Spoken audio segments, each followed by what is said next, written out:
Jean-Yves Rall, donc directeur de l'agence du Nord-Pas-de-Calais. On se souvient de vous dans cette région comme cardiologue libéral à Châteaubriand, libéral puis hospitalier.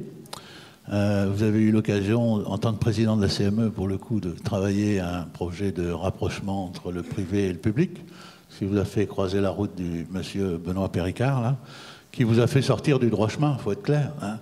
Vous étiez un vrai médecin et vous êtes passé du côté de la fonction publique et même de la haute fonction publique.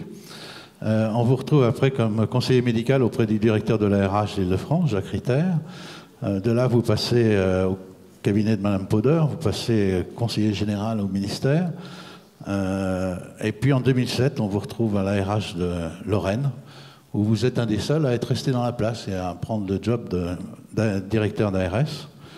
Après, des responsabilités nationales vous attendent à la DGS, c'était en 2011. Et puis en 2013, vous avez fait le choix de revenir en région, et donc vous êtes en Nord-Pas-de-Calais. Vous avez une étiquette qui vous précède maintenant, c'est celle de spécialiste de la gestion de crise, parce que dans vos différents mandats, dans vos différents postes, vous êtes retrouvé confronté à gérer les suites du problème de la canicule, des irradiés d'Épinal, d'un problème d'un confrère à vous cardiologue à Metz qui a eu quelques soucis. À la DGS, vous avez été confronté au problème des prothèses mammaires. Enfin bon, je veux dire, il vous est arrivé quelques soucis quand même dans votre vie. Est-ce que c'est plus confortable de se retrouver à la tête d'une région en charge d'aujourd'hui de ce chantier des parcours de soins, pas seulement transfrontaliers, hein, y compris ceux des pathologies chroniques dans votre région? Alors moi j'ai eu l'occasion pour y voyager un petit peu, de passer la frontière et puis de tomber sur matière de diabète par exemple, sur un parcours qui est déjà organisé chez eux, qui s'appelle le trajet. Alors je ne sais pas si... Moi jusqu'à présent je prenais les Belges pour des cousins un peu démeurés, mais là je me suis rendu compte que finalement ils n'étaient pas plus bêtes que nous. Écoutez, merci de m'avoir invité d'abord.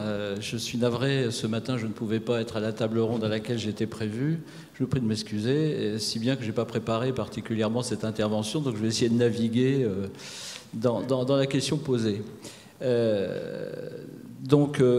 le transfrontalier, donc je rejoins complètement ce qu'a dit Laurent, puisque j'ai une expérience à la fois en Lorraine, Claude Darcourt me rectifiera si je dis des bêtises, avec le transfrontalier, avec l'Allemagne, le Luxembourg, la Belgique, et maintenant je suis en Nord-Pas-de-Calais où nous avons une frontière très longue avec la Belgique, ce qui entraîne finalement un certain nombre de réflexions et d'échanges.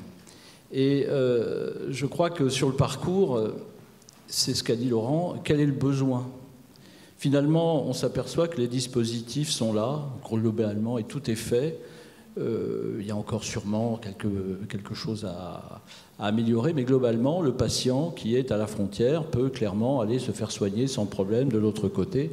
Laurent a parlé des OAST, et l'ensemble de la frontière franco-belge en Nord-Pas-de-Calais est maillé, sauf la région de Dunkerque, je crois, par ce dispositif qui permet de part et d'autre de la frontière, je veux dire, d'être soigné indifféremment sur le plan médical, bien sûr, mais aussi sur le plan administratif, donc c'est une facilitation.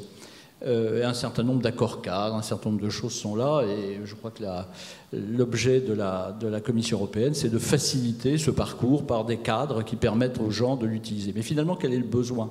Alors je suis navré, je n'ai pas pu prendre les statistiques puisque ce n'était pas prévu, mais je rejoins Laurent, finalement, ça ne représente pas énormément de transfert au quotidien dans le parcours de vie, parce qu'il y a le parcours de soins, mais il y a le parcours de vie dans la vie quotidienne des gens. Ça ne représente pas vraiment quelque chose, des sommes, enfin des quantités importantes. Donc il faut faciliter ceci. Ceci se déroule sous deux angles. Un angle d'urgence. Donc il y a bien sûr des protocoles entre les SMUR, etc., de façon à pouvoir intervenir de façon la plus rapide de part et d'autre de la frontière. Sur les grands brûlés également. Et puis l'accès à froid qui permettent à des patients d'aller dans les zones frontalières se faire opérer ou consulter, et ceci est là, mais ne représente pas énormément de choses. Sur le parcours maintenant, je vais sortir un peu du cadre européen parce que pour moi, l'accès transfrontalier est un élément de facilitation du parcours, mais ça ne suffit pas en soi-même. C'est quoi le parcours ? J'entendais ce que vous disiez, madame, tout à l'heure. Pour moi, c'est simplement la qualité de la prise en charge des gens. la bonne personne au bon endroit pour le bon temps qu'il faut, dans la bonne structure, avec le bon médicament, le bon docteur, etc. C'est à quoi on veut tous tendre. Et c'est ça, finalement, qui créera la qualité et donc l'efficience, c'est-à-dire la juste utilisation des ressources, c'est ce à quoi il faut tendre. Et je suis persuadé que pour le parcours d'une personne, parce que restons pragmatiques, c'est quoi le problème? On est là pour travailler pour une population qui ne demande qu'une chose, c'est que d'avoir un interlocuteur, un chef d'orchestre qui est son médecin traitant, tout simplement. Et c'est le médecin traitant qui, pour moi, est le chef d'orchestre du parcours, bien évidemment, du patient qui vient le voir, au sein de tout ce magma qui s'est considérablement accru en complexité, en quantité tout au long de ces années, si bien que pour que ce parcours et cette bonne orientation, cette bonne gestion du patient dans son environnement, dans sa maladie et dans sa vie, j'insiste, il n'y a pas que le parcours de soins. Le parcours de soins, de mon point de vue, ne peut pas être différencié totalement du parcours de vie. Regardez en santé mentale, regardez les personnes âgées, ou si on déconnecte le parcours de soins de l'environnement, l'éducation, la prise en charge, médico-sociale, sociale, tout ceci influe sur la nature même du parcours de soins qui n'est qu'un petit épisode. Et qui mieux que le médecin traitant peut orienter là-dedans? C'est le médecin traitant. Et je pense par contre que pour que ça soit plus fluide, il faut créer plusieurs conditions. Il faut la condition de l'aide, d'assister les chefs d'orchestre. Il y a plein d'initiatives qui se font. Au niveau européen, c'est le cadre dont on parlait. C'est ce qu'on voit dans les expériences PAERPA, c'est l'assistance technique, téléphonique pour une aide de proximité, pour orienter, pour avoir des... Mais ça ne peut pas se substituer. C'est les bonnes pratiques, c'est un accompagnement des bonnes pratiques. Et puis, c'est aussi des intérêts à agir. Des intérêts à agir, c'est soutenir l'éducation thérapeutique.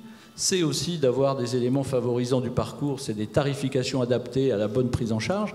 Exemple, la chirurgie ambulatoire. Exemple, la dialyse péritonéale, enfin, j'en passe. Et c'est comme ça qu'on crée un faisceau qui amène le patient à pouvoir évaluer. Et puis, surtout, un élément qui me paraît important à souligner, c'est que tous ces dispositifs doivent être évalués sur le long terme pour pouvoir adapter la meilleure prise en charge. Et on manque, je pense, un peu d'évaluation, clairement, de qualité, et donc médico-économique, j'insiste, qualité et médico-économie, qui permettent de se rendre compte que si on arrive à des résultats. Voilà, donc, à la fois sur le plan européen, je pense que les outils sont là, se perfectionnent, mais la question est de savoir s'il y a des besoins. Je ne sais pas s'il y a des réels besoins, et la quantité de gens, depuis le temps qu'on en parle, qui ont recours n'est pas très importante, in fine, par rapport à l'importance du travail qu'on y fait.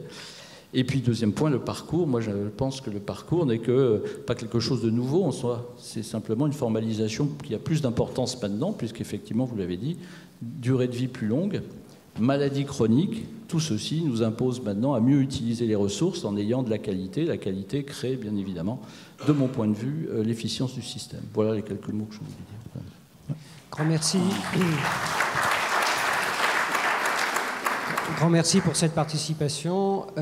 Deux remarques très courtes pendant que les questions se préparent dans la salle. La première reste ouverte.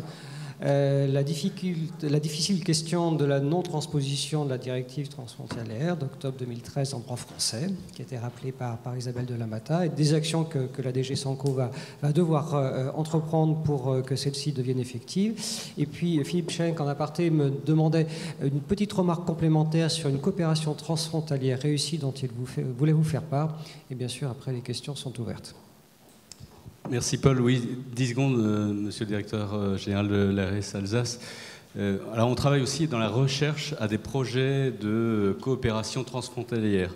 Parce que la recherche, on ne va pas la trouver tout seul, comme par hasard, à Paris, à Lyon ou à Toulouse. Donc on essaie de coopérer et on est sur le point d'annoncer un grand projet qui a été retenu d'ailleurs dans les investissements d'avenir. Le Premier ministre vient de le confirmer. Qui va s'appeler le Centre franco-allemand de médecine translationnelle, qui est en coopération entre l'Université de Strasbourg, l'Université de Heidelberg, de Freiburg, un certain nombre d'établissements hospitaliers qui visent à rapprocher les chercheurs des centres hospitaliers universitaires pour aller trouver des pistes innovantes pour la recherche dans les sciences de la vie. Voilà, ça a été 2 ans et demi à peu près de travail de structuration de projet et de recherche de financement.